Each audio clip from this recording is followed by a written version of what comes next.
दोस्तों, जब किसान आंदोलन हुआ था तो वो कोई पॉलिटिकल आंदोलन नहीं था। वो पूरी तरह से किसानों का आंदोलन था, लेकिन उस टाइम हमारा भारत कुछ धड़ों में बँट गया था। कुछ लोग जो सरकार का पक्ष रखते थे और कुछ लोग किसानों के साथ थे। जिन्होंने उस टाइम सरकार का साथ दिया या सरकार का पक्ष रखा, उसके बाद धीरे-धीरे करके उन सब का नंबर आता गया। वो सब सरकार के द्वारा प्रताड़ित होते गए। जैसे यूजीसी वाले, जिन्होंने शुरू में सरकार का बड़ा उन्होंने साथ दिया, भी किसानों को भला बुरा कहा, भी ये हमारे देश की इकोनॉमी को तबाह कर रहे हैं। और उसके बाद अब जब उनका नंबर आया तो उन्होंने कहा भी ये सरकार की एक दमनकारी नीति है, सरकार हमारे ऊपर अत्याचार कर रही है। और उसके बाद कोर्ट ने भी एक 10 दिन में संज्ञान लिया और उस पर रोक लगा दी।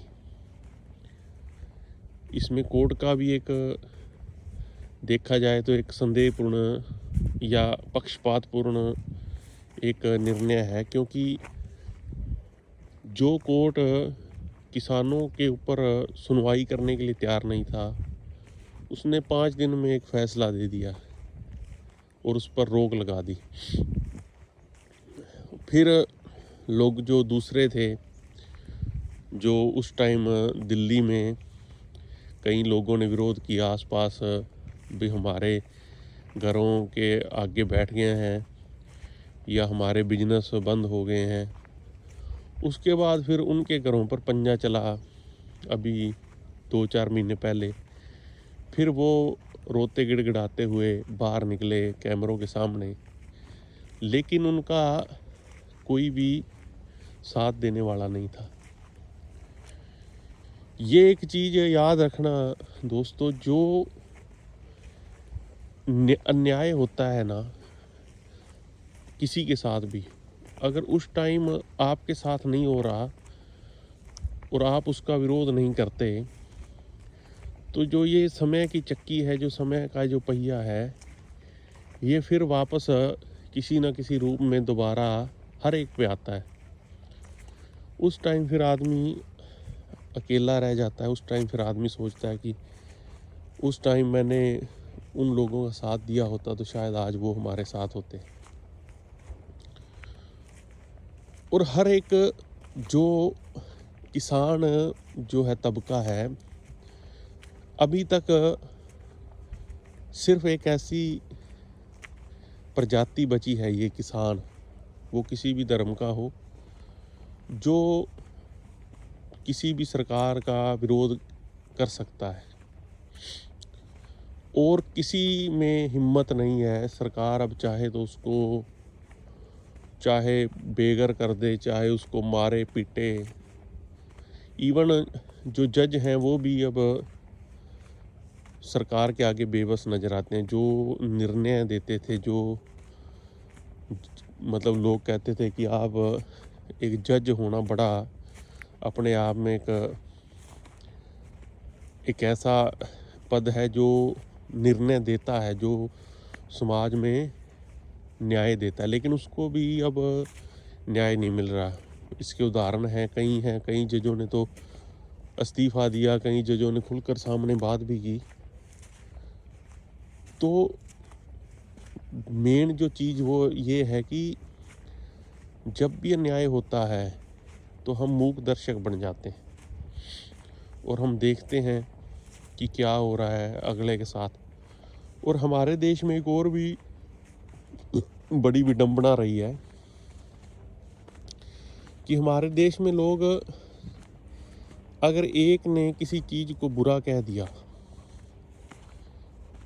बेशक उसका निजी फ़ायदा हो, तो लोग उसी मानसिक स्थिति में चले जाते हैं। उसी स्थिति में होकर फिर वो सोचते हैं,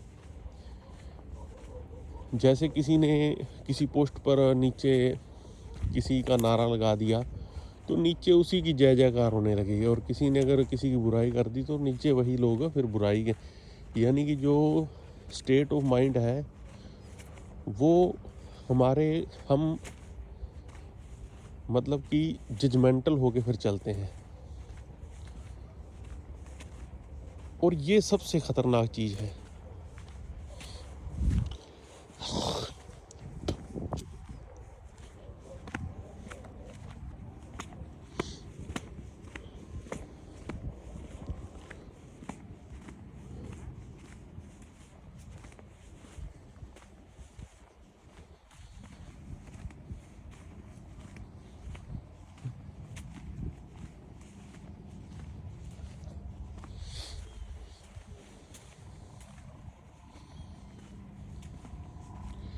और पिछले कुछ सालों से हम बात करें तो ऐसे लगता है कि कोई भी कानून लोगों की भलाई के लिए नहीं बना।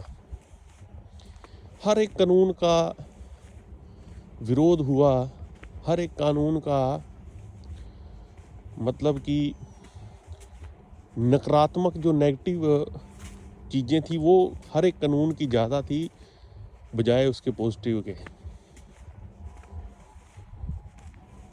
अब सरकार ने कोई ऐसा कानून नहीं बनाया कि जो नेताओं को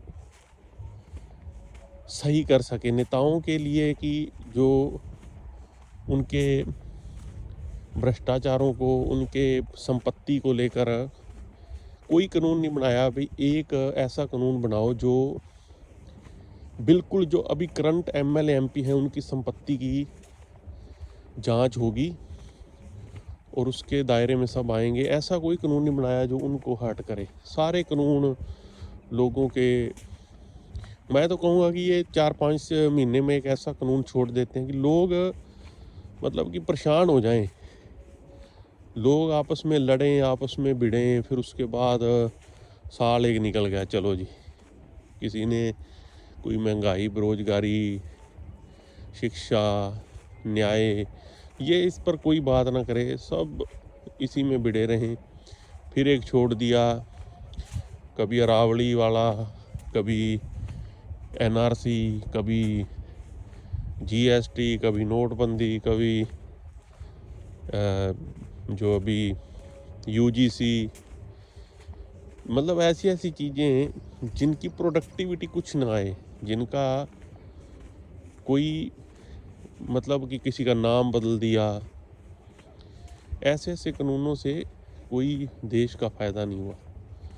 तो आप दोस्तों इसके बारे में क्या सोचते हैं, एक बार कमेंट करके जरूर बताना। नमस्कार दोस्तों।